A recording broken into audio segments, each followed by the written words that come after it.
This is the 2020-2021 Mental Health Training for all NEISD employees.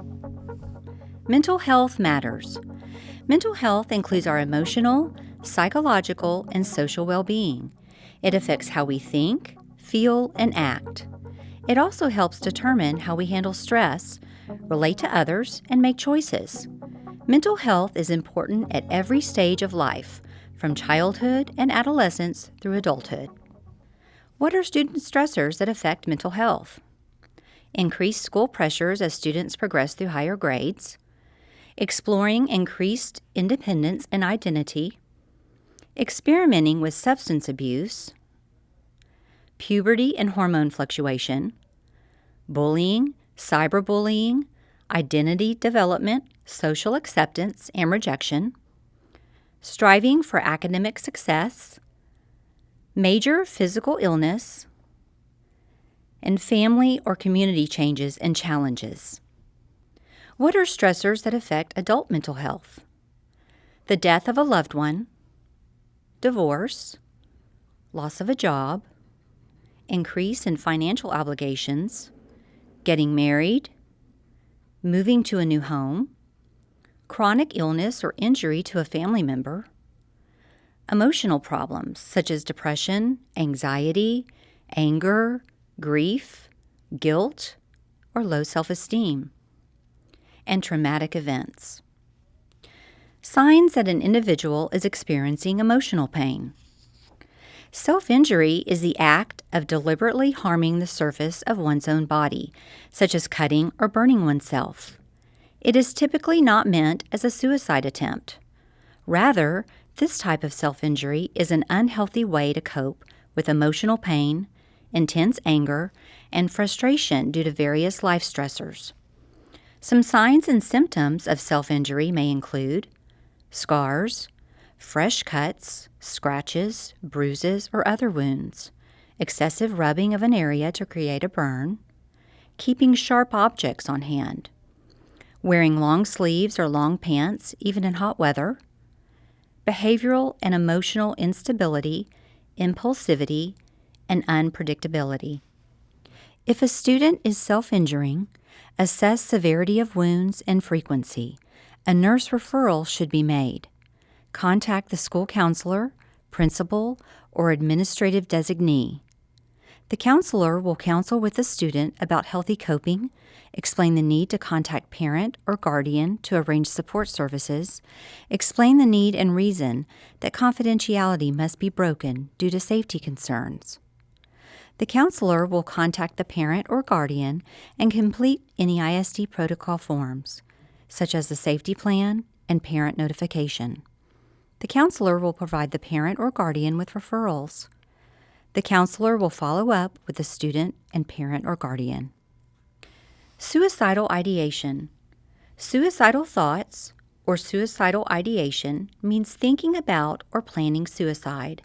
Thoughts can range from a detailed plan to a fleeting consideration. Warning signs of suicide risk. Talking about wanting to die or to kill oneself. Looking for a way to kill oneself. Talking about feeling hopeless or having no reason to live. Talking about feeling trapped or in unbearable pain. Talking about being a burden to others. Increasing the use of alcohol or drugs. Acting anxious or agitated, behaving recklessly. Sleeping too little or too much. Withdrawing or feeling isolated. Showing rage or talking about seeking revenge. Displaying extreme mood swings. Assisting students or staff who make a suicidal or self-injury outcry. Individuals who experience suicidal thoughts and feelings are suffering with tremendous emotional pain. Do not panic. Take all threats seriously. Do not leave the student or staff member unattended. Escort the student or staff member to a counselor or administrator. The counselor or administrator will complete the safety plan. The counselor or administrator will call a family member to pick up the student or staff member and have them sign the acknowledgement form located in the crisis manual. The counselor or administrator will make sure there is a plan for them to seek medical attention by providing crisis or referral numbers. Do not discuss with those who do not need to know. Be aware of confidentiality limits. If a suicidal outcry is made outside of school hours and/or while students are distance learning, the counselor will be contacted immediately at the time that the NEISD employee receives the outcry. The parent or guardian shall be called by the counselor once the counselor is notified of the outcry. If the parent or guardian cannot be reached by phone, then 911 shall be contacted. Childhood trauma. Childhood trauma is a response to events or circumstances a child experiences as physically or emotionally threatening, frightening, or harmful. This pain can overwhelm the child's ability to cope. It has been found to strongly influence an individual's health and development over their life course. Common types of childhood trauma: abuse and neglect, family violence, community violence, school violence, life-threatening accidents and injuries, frightening or painful medical procedures, serious and untreated parental mental illness, extreme poverty, discrimination, forced displacement or refugee status, war or terrorist attacks, natural or man-made disasters, loss of or separation from a parent or other loved one. Accordingly, children who experience trauma are more likely to exhibit resilience when their environments are responsive to their specific needs.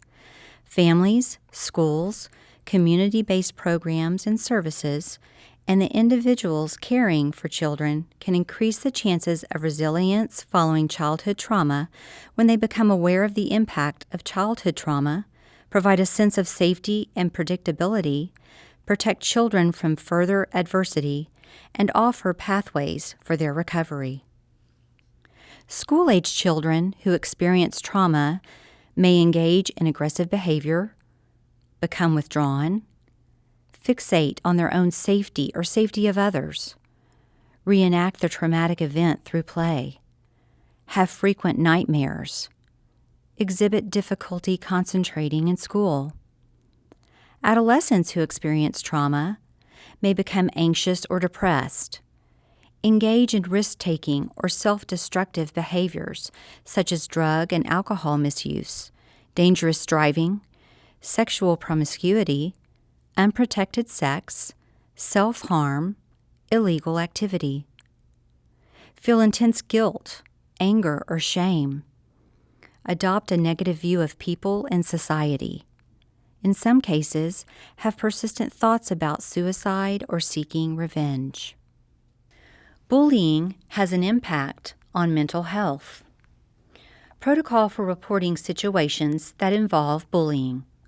Bullying is a significant act or a pattern of acts directed at another student that exploits an imbalance of power involving physical misconduct or written, verbal, or electronic communication that causes physical harm, causes damage to property, or causes reasonable fear of harm to the student or property. Any district employee who suspects or receives notice that a student or group of students have or may have experienced bullying shall immediately notify the principal or assistant principal. Absent extenuating circumstances, the investigation should be completed by the principal or assistant principal within 10 district business days from the date of the initial report alleging bullying. The principal or assistant principal shall take additional time if necessary to complete a thorough investigation. Childhood bullying can have lasting effects on mental health. Keeping children safe. Child abuse. What you do today can change a child's future. Children suffer physical and emotional harm that can last a lifetime. Why should I learn about child abuse? San Antonio continues to have the highest proportionate rate of confirmed child abuse cases of all major metropolitan Texas cities. You can help prevent child abuse and limit the damage suffered by children and families. Understanding people who abuse children is important to understanding child abuse. What is child abuse? Child abuse is mistreatment or neglect of a child that results in harm or injury. Child abuse can include physical abuse, emotional abuse, sexual abuse, and neglect. While a common misconception might be that child abuse victims come from bad or low-income families, the truth is that child abuse occurs across the spectrum of socioeconomic conditions and within all types of families. Physical abuse. Physical abuse is physical injury inflicted upon a child with cruel and/or malicious intent.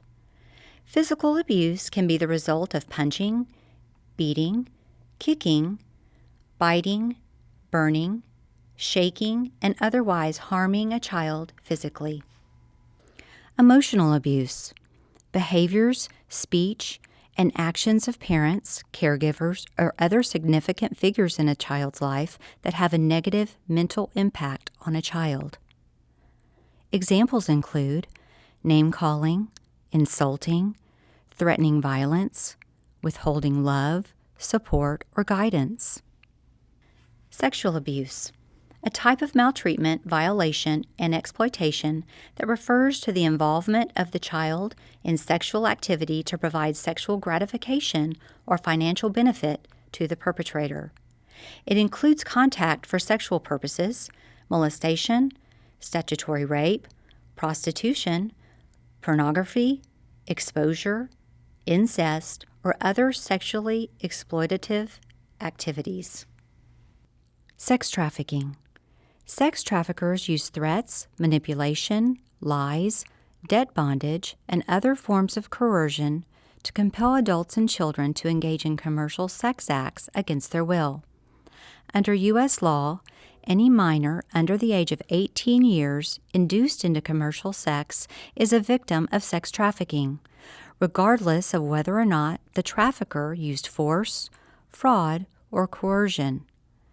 Commercial sex act means any sex act on account of which anything of value is given to or received by any person. Possible risk factors and indicators for sex trafficking: lack of personal safety, isolation, emotional distress, homelessness, poverty, family dysfunction, substance abuse, mental illness, child sexual abuse, lack of social support. Warning signs that a child may be a victim of sex trafficking: chronic runaway or homeless youth, excess amount of cash in their possession, hotel keys and key cards, lying about age or false ID, presence or fear of another person, often an older male or boyfriend who seems controlling, high number of reported sexual partners at a young age, sexually explicit profiles on social networking sites, injuries or signs of physical abuse, inability or fear of social interaction, demeanor exhibiting fear, anxiety, depression, submissiveness, tenseness, nervousness, repeated absence from school, does not consider self a victim, loyalty to positive feelings toward trafficker, may try to protect trafficker from authorities, prepaid cell phone. Neglect. Neglect is willfully failing to provide for a child's emotional and physical needs.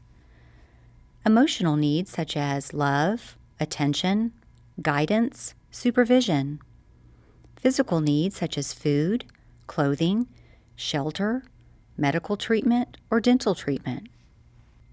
Unexplained injuries such as bruises, fractures, burns, cuts, or scrapes, missing hair, injuries at different stages of healing, poor hygiene, lack of clothing or supplies to meet physical needs, taking food or money without permission, hiding food for later, lack of appropriate attention for medical, dental, or psychological problems, or lack of necessary follow-up care. Symptoms of abuse. A child who is being abused may feel guilty, ashamed, or confused.